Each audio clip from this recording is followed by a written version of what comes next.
લક્ષ્ય ન્યૂઝ, એક નજર, એક લક્ષ્ય.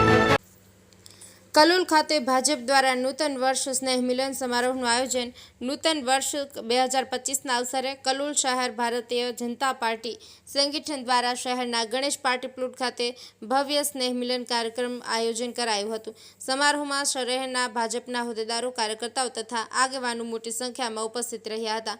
કાર્યક્રમ દરમિયાન નૂતન વર્ષના શુભેચ્છા સંદેશાઓનું આદાન પ્રદાન કરવામાં આવ્યું હતું. વિવિધ વક્તાઓએ પોતાના સંબોધનમાં ભાજપના સંગઠનને વધુ મજબૂત બનાવવા માટે તેમજ મુખ્ય વક્તા ભરતભાઈ પંડ્યા ઘર ઘર સ્વદેશી હર ઘર સ્વદેશી બાબતે વિસ્તૃત માહિતી આપી હતી. શહેર અધ્યક્ષ જીતેન્દ્રભાઈ પટેલે સ્વદેશી સંકલ્પ પત્રનું વાંચન કરી સૌ કાર્યકર્તાઓને સંકલ્પ લેવડાવ્યા. આ કાર્યકર્તાઓને પ્રેરણા આપી હતી. સાથે સાથે કલોલ શહેરના વિકાસ કાર્યો અને આવનારા સમયમાં માટેની રાજકીય યોજનાઓ અંગે પણ ચર્ચા કરવામાં આવી હતી. કાર્યક્રમ દરમિયાન ઉપસ્થિત કાર્યકર્તાઓએ પરસ્પર શુભેચ્છા આપી હતી. સંઘમાં શક્તિ અને સમર્પણથી સફળતા આ સંદેશને ઉજાગર કર્યો હતો.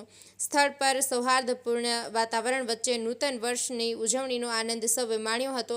કાર્યક્રમનું સંચાલન કલોલ શહેર ભાજપ સંગઠન દ્વારા કરવામાં આવ્યું હતું અને અંતે વરિષ્ઠ આગેવાનોના આશીર્વાદ સાથે સમારોહ પૂર્ણ થયો હતો. લક્ષ્ય ન્યૂઝ, સંજય નાયક.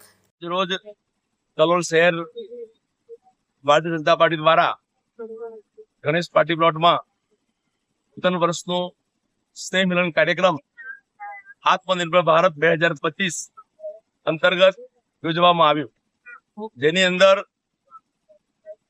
પ્રદેશ તરફથી ભારતીય જનતા પાર્ટીના પૂર્વ મહામંત્રી અને પૂર્વ ધારાસભ્ય ભરતભાઈ પંડ્યા, અમારા શહેર અધ્યક્ષ દુબાઈ અને મહાનુભાવો સાથે આ કાર્યક્રમનું આયોજન થયું.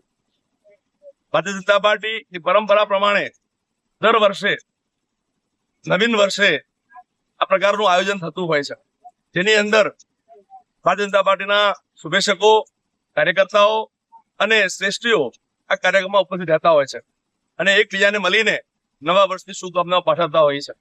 ત્યારે અમારા મુખ્ય વક્તા શ્રી ભરતભાઈ પંડ્યા દ્વારા આત્મનિર્ભર ભારત 2025 અંતર્ગત અમને ખૂબ સુંદર માહિતી પૂરી પાડી, જેના કારણે સમાજની અંદર આત્મનિર્ભર ભારત માટે જે કંઈ ચાલી રહ્યું છે એમાં વધારે પ્રબળતાથી લોકો સ્વદેશીનો ઉપયોગ કરે, હર ઘર સ્વદેશી ઘર ઘર સ્વદેશી ના નારા સાથે એમને સૌને પ્રોત્સાહન કર્યા અને સૌને શુભેચ્છાઓ પાઠવી. જય હિન્દ, જય ભારત.